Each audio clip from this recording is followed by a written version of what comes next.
Hello everybody and welcome. In today's video, we're going to talk about the halfback role in Football Manager, and let's get started with an overview of the role. The halfback is a defensive midfield role that can be used in a number of formations, but is often found in a 4-3-3. While defending, the halfback will play like a traditional defensive midfielder, closing down the ball and making tackles. In possession, he'll drop in between the center backs, creating a back three defensive line, supporting the more forward players with his passing.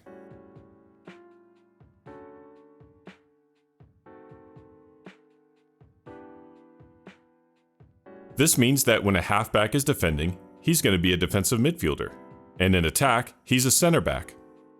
This is the opposite of what the libero player role is. While defending, the libero is a center back, and in attack, he's a midfielder. Getting back to the halfback, in this clip, he's patrolling the midfield area in that defensive midfield position. Once we win the ball, he drops and lets the team advance around him.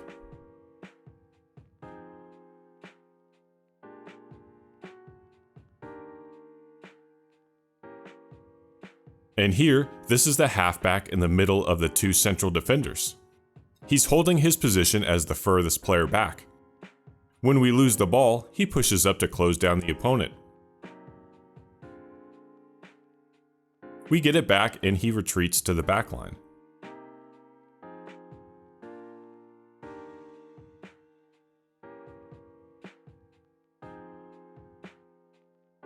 His involvement in your attack means he won't be a primary or even really a secondary scoring threat. In general, he's not going to be a playmaker or a creator, but we're going to touch on that a little later in the video. The most common scoring involvement for the halfback is the hockey assist, where he makes a pass to a player and then that player gets the assist.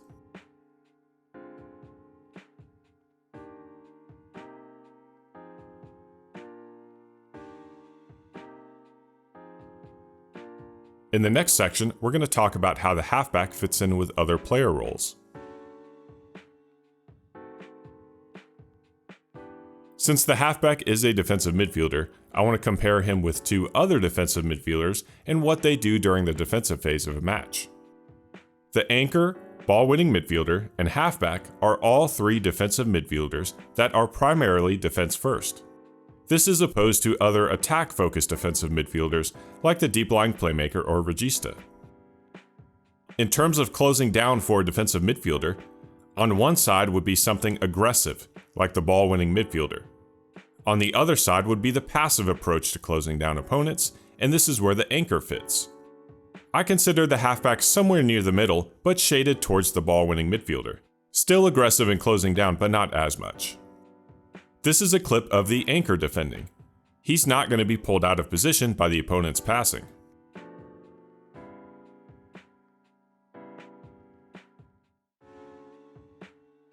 This is the ball-winning midfielder defending. He will chase the ball wherever to try and win it back.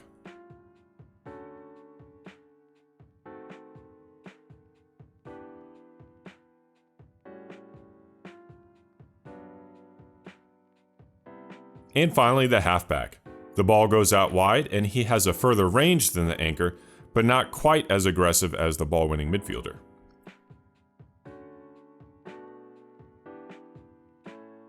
So how do you use this role in a tactic? Well, we're going to talk about that in the next few sections.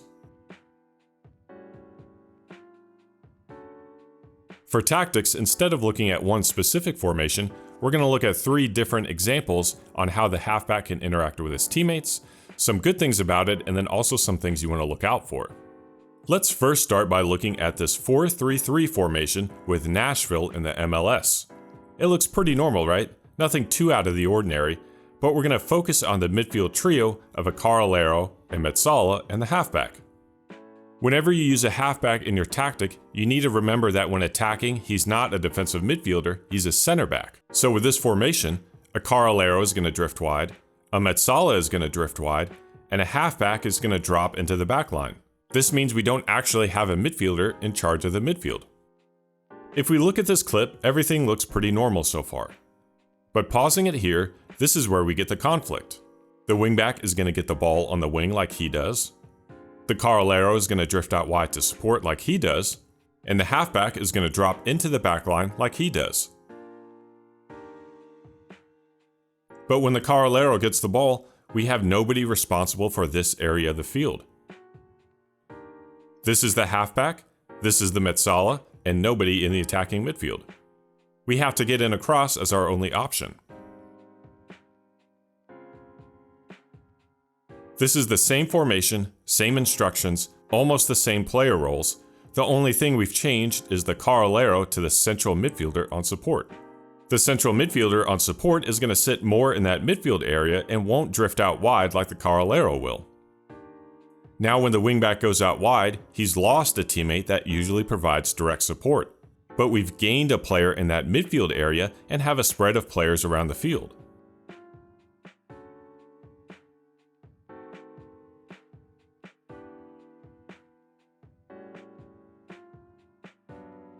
There are many workarounds for trying to fix that issue, but it is something you should keep in mind when using a halfback in your tactic. In the next section, we'll talk about how you can use the halfback in an offset position. In an offset formation, a halfback will have the same function as if he was in the center defensive midfield area. But instead of being the middle center back, he'll drop to whatever side he's placed on. This is the 4-2-3-1 formation that I used in the Shadow Striker player role video, and it has a halfback in the left defensive midfielder position. On his side is an inverted wingback on attack. When the inverted wingback pushes up the field, the halfback will drop into that fullback position to create a back three, but on that left side. Here we're about to take a free kick. This is the halfback and this is the inverted wingback. The halfback is going to get the ball and pass it to the inverted wingback, and after he does, he drops to form the back three with the other central defenders.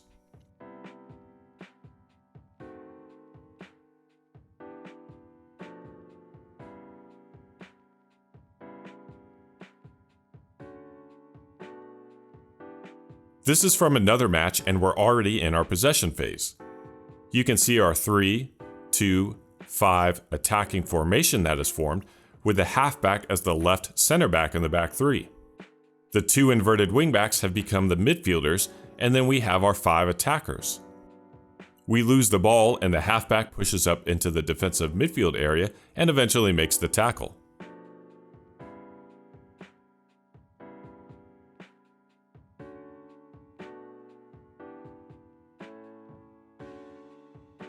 Finally, here's one where we just gained possession of the ball. And here's the halfback. Since we've gained possession, the inverted wingback goes into the midfield and the halfback drops. He's more than happy to hang back, offer an outlet if needed, and let his teammates score the goal.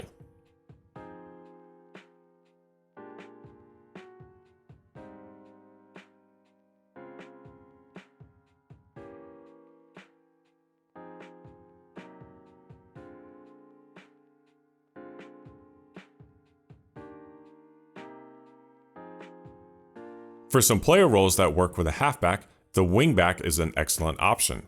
As the halfback drops, it'll allow the wingbacks to push higher up the field. If you're feeling even more adventurous, complete wingbacks can work as well. And as we saw in our examples, inverted wingbacks are also an excellent option. In possession, the halfback likes to sit back, recycle possession, and make those shorter passes. But in the next section, we're going to talk about how you can turn your halfback into something more. For most of the video, we've talked about how the halfback is a defensive midfielder, and in attack he's essentially a center back. But I wanted to go over how you can use player instructions to craft the role into something more. I got the idea from a commenter who was talking about recreating one of Ajax's tactics when Frankie de Jong was there. So I thought it'd be fun to try this example out with Frankie de Jong at Barcelona. This is a Barcelona tactic, and it uses a Metsala and Carrilero in the midfield, which I talked about earlier being an issue. This is where the inverted wingback fits in, as he's going to push up into the midfield. The tactic uses Frankie de Jong, who's very much a playmaking midfielder, as a halfback, which is very much a defense-oriented midfielder and center back. This is where player instructions come in, because we can add them to Frankie de Jong to turn him into a playmaking halfback. We still get the tactical benefits of a halfback, but now we get to use Frankie de Jong's playmaking abilities. And here's what I've added. The shorter passing instruction, which takes advantage of his dictates tempo player trait, takes more risk, tells him to try more adventurous passes and use his playmaking ability, and shoot less often means he's going to focus on passing rather than shooting. In this clip, the halfback is sitting in the midfield. This is the inverted wingback who is pushed up into the midfield to provide that support. Frankie de Jong gets the pass and we get the scoring chance.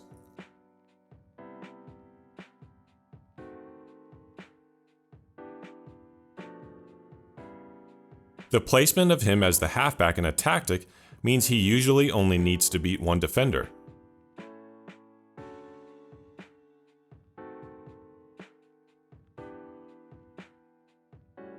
He also has the player trait brings ball out of defense, which means our halfback can start a counter.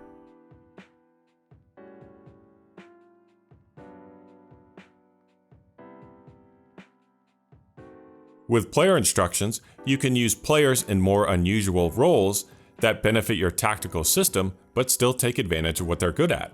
This is a unique and fun way to customize your players and your tactic and your team. For a player example, one of the best, if not the best, halfback in FM24 is Rodri at Manchester City. He has all the defensive-oriented attributes you want: tackling, composure, decisions, and positioning. He also has strong playmaking attributes as well: first touch, passing, teamwork, and vision. For player traits, some good ones are comes deep to get ball, likes ball played to feet, and stays back at all times. Some not so good ones are gets forward whenever possible, likes to play way out of trouble, and tries tricks.